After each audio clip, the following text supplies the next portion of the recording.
चलिए अब खबरें देखेंगे विस्तार से। मुख्यमंत्री योगी आदित्यनाथ की ताबड़तोड़ चुनाव प्रचार का सिलसिला अब भी जारी है और ये सिलसिला आज भी आपको देखने को मिलेगा। सीएम योगी आज नोएडा, मेरठ और साथ ही गाजियाबाद लोकसभा क्षेत्र के दौरे पर रहेंगे।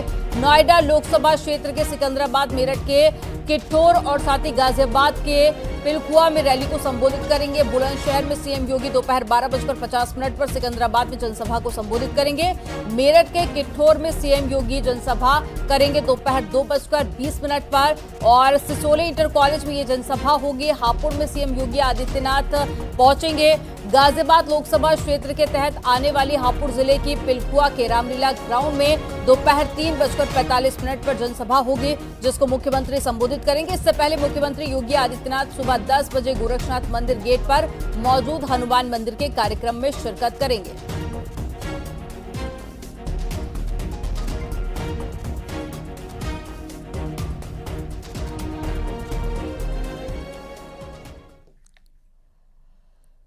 यूपी में पहले चरण की वोटिंग के लिए चुनाव प्रचार का शोर कल शाम थम गया है और अब मतदाताओं की बारी है। कल पहले चरण की वोटिंग होगी और पहले चरण में यूपी की 8 सीटों पर वोट डाले जाएंगे। आज पोलिंग पार्टियां रवाना होंगी। पहले चरण में सहारनपुर, कैराना, मुजफ्फरनगर, बिजनौर, नगीना, मुरादाबाद, रामपुर और साथ ही पीलीभीत में वोटिंग होनी है। पहले चरण की वोटिंग के लिए सुरक्षा व्यवस्था पुख्ता कर ली गई है।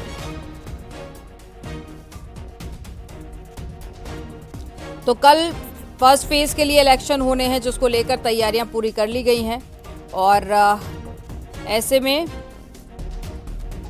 चुनाव प्रचार भी कल थम गया है, जिसके बाद कल वोटिंग होगी, जिसको लेकर तमाम इंतजाम पूरे कर लिए गए हैं।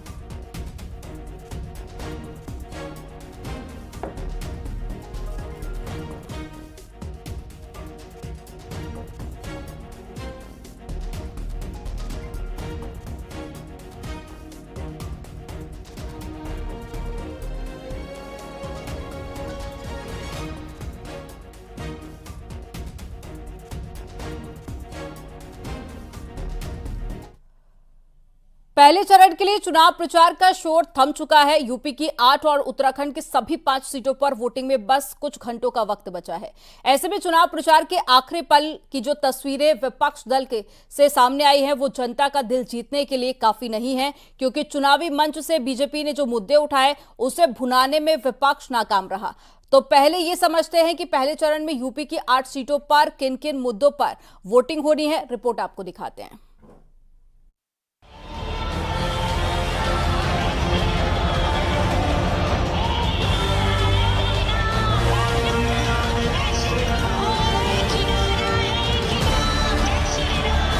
पहले चरण का रण भीषण हो चुका है। चुनाव प्रचार के आखिरी पल में एनडीए से लेकर इंडिया गठबंधन तक सब सड़कों पर उतर गए। मंचों से सियासी बाण छोड़े गए और रैली, रोड शो के जरिए अपने पक्ष में सियासी माहौल तैयार किया गया।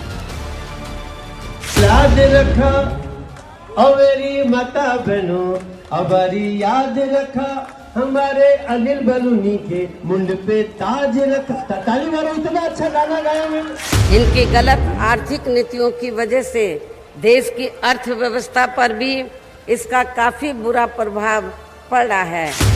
उत्तर प्रदेश और उत्तराखंड में पहले चरण में 13 सीटों पर चुनाव होने वाला है, जिसके लिए बड़े बड़े योद्धा सियासी मैदान में नजर आए। पहले चरण में उत्तर प्रदेश की 8 सीटों पर वोटिंग होगी, तो वहीं उत्तराखंड की सभी 5 सीटों पर वोटिंग होगी। इन्हीं 13 सीटों को जीतने के लिए बीजेपी से लेकर विपक्षी नेताओं ने जब मोर्चा संभाला तो वार पलटवार का दौर शुरू हो गया। आप आश्चर्य करेंगे कि भारत दुनिया का एकमात्र ऐसा देश है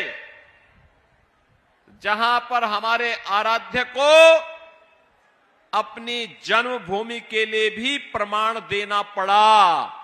और बहनों और भाइयों, ये संकट हम सबके सामने किसी ने पैदा किया, तो इस संकट का नाम है, इस समस्या का नाम ही है कांग्रेस और समाजवादी पार्टी। कि यहां की हवा कुछ और चलने लगे, कहीं ऐसा तो नहीं है? जो लोग 400 पार कह रहे हैं, बताओ 400 हराओगे उन्हें कि नहीं हराओगे? और जिस तरह का उनका व्यवहार है, जिस तरह का उनका आचरण बन गया है, कोई जीत रहा होता है तो क्या वो किसी के साथ अन्याय करेगा? अगर ये 400 जीत रहे होते तो क्या ये दिल्ली के मुख्यमंत्री को झूठा फंसा करके जेल भेजते? पहले चरण में उत्तर प्रदेश की जिन 8 सीटों पर मतदान होने हैं, उसमें सहारनपुर, कैराना, मुजफ्फरनगर, बिजनौर, नगीना, मुरादाबाद, रामपुर और पीलीभीत शामिल हैं। इन 8 सीटों में से 7 पर बीजेपी और 1 सीट पर आरएलडी का प्रत्याशी मैदान में है। इसी तरह सपा के 7 और कांग्रेस का 1 प्रत्याशी चुनाव मैदान में है, जिसके समर्थन में बड़े बड़े नेता मैदान में नजर आए। जनता बदलाव चाहती है। मैं राजस्थान गई, उत्तराखंड गई, जनता में कोई रुझान है, थक गए हैं। वो ऐसी राजनीति नहीं चाहते। देख ली उन्होंने 10 सालों से यही घूम घूम के यही बातें हो रही हैं। लेकिन 10 सालों में किसी आम आदमी की, किसी आम महिला की के जीवन में तरक्की नहीं आ रही है, रोजगार नहीं मिल रहे हैं, महंगाई घट नहीं रही है। अब त्योहार का समय है, रामनवमी है, आज त्योहार का समय है, किसी के पास खरीदने के लिए पैसे नहीं है। चुनाव प्रचार के आखिरी दिन विपक्षी नेताओं ने भी पूरी ताकत झोंक दी, तो दूसरी तरफ बीजेपी के प्रदेश अध्यक्ष भूपेंद्र चौधरी समेत दोनों डिप्टी सीएम भी बीजेपी प्रत्याशियों के समर्थन में नजर आए, ताकि एक एक वोट को अपने पाले में लाया जा सके। Bureau report, news 18।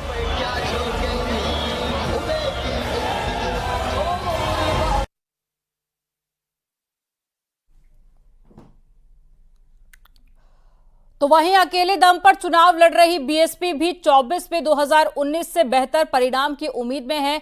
बीएसपी के नेशनल कोऑर्डिनेटर आकाश आनंद ने मजबूती के साथ में चुनाव लड़ने का दावा किया है। उन्होंने कहा कि बीएसपी को कम आंकना विपक्ष की बड़ी भूल साबित होने जा रही है। क्यों है कि ये धारणा है, ये परसेप्शन है कि बीएसपी अब रेस में नहीं है? आई थिंक ये जो परसेप्शन है ये ऑपोजिंग पार्टीज की तरफ से क्रिएट किया गया है। अगर आप इलेक्शन कमीशन का डेटा उठा के देखें तो पार्टी आज भी उतनी ही स्ट्रांग है जितनी 2014 में थी और 2019 में थी।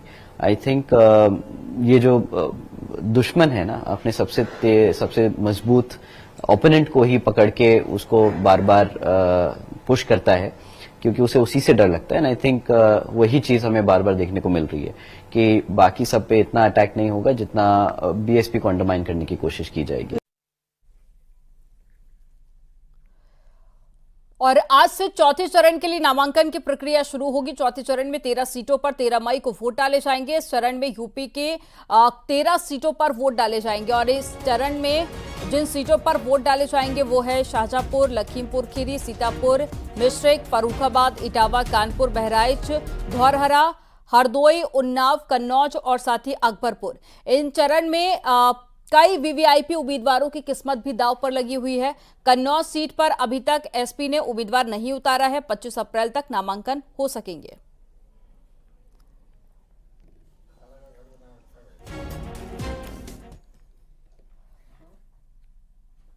खबर पीलीभीत से है, जहां पर 2,23,000 रुपए बरामद किए गए हैं। चेकिंग के दौरान में जब्त किए गए रुपए, मोटरसाइकिल सवार के पास से रुपए मिले हैं। आरोपी मोहम्मद सुहेल बरेली का रहने वाला बताया जा रहा है। एक बड़ी खबर आपको बता रहे हैं, चेकिंग के दौरान रुपए बरामद हुए हैं। पीलीभीत से खबर है, जहां पर 2,23,000 रुपए बरामद किए गए हैं।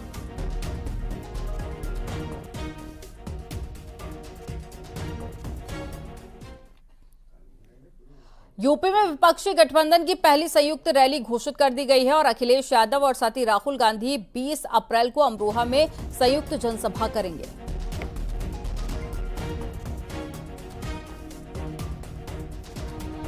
तो अखिलेश यादव और राहुल गांधी साथ में संयुक्त रैली करने जा रहे हैं। इससे पहले कल दोनों ने साथ में प्रेस कॉन्फ्रेंस की और मिलकर बीजेपी पर हमला बोला।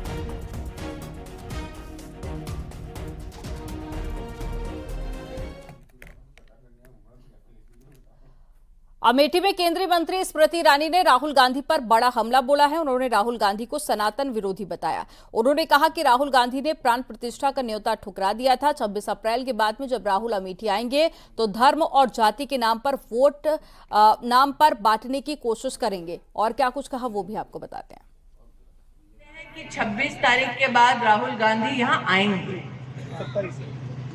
हम ये भी जानते हैं कि उन्होंने हर 2 दिन में अपने वक्तव्य में इस बात को प्रदर्शित किया है कि वायनाड ही उनका परिवार है। हिंदी में कहावत होती है, लोग रंग बदलते हैं। हम लोगों को रंग बदलते देख पाए हैं, लेकिन परिवार बदलते पहली बार देखे। 26 तारीख के बाद जब वो आएंगे अपने टोले के साथ, धर्म और जाति के आधार पर हमको बांटने का वो दुस्साहस करेंगे। इसलिए समाज में हम सबको सचेत रहना है। बीजेपी एनडीए प्रत्याशियों को प्रधानमंत्री नरेंद्र मोदी ने पत्र लिखा, वोटरों को मोदी की गारंटी बताने को कहा। पहले चरण के बीजेपी उम्मीदवारों को चिट्ठी लिखी है। चुनाव साधारण चुनाव नहीं है, ये बात का जिक्र प्रधानमंत्री ने उस चिट्ठी में किया। उज्जवल भविष्य के निर्माण का अवसर है, 2047 तक विकसित भारत बनाने को गति देना है। तो ये वो लेटर आपको दिखा रहे हैं जो कि कैंडिडेट्स को प्रधानमंत्री नरेंद्र मोदी की तरफ से लिखा गया।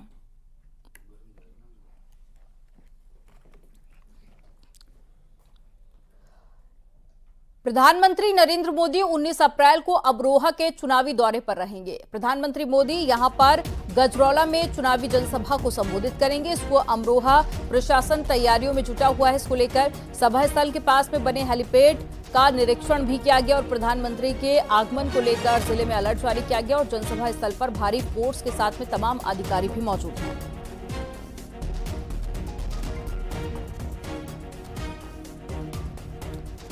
तो 19 अप्रैल को अमरोहा पहुंचेंगे प्रधानमंत्री नरेंद्र मोदी, जनसभा को संबोधित करेंगे, जिसको लेकर तैयारियां पूरी कर ली गई हैं और साथ ही कई जगह पर रूट भी डाइवर्ट रहेंगे। सुरक्षा के लिहाज से भी तमाम इंतजाम किए गए हैं और हेलीपैड का भी निरीक्षण किया गया, जहां पर प्रधानमंत्री नरेंद्र मोदी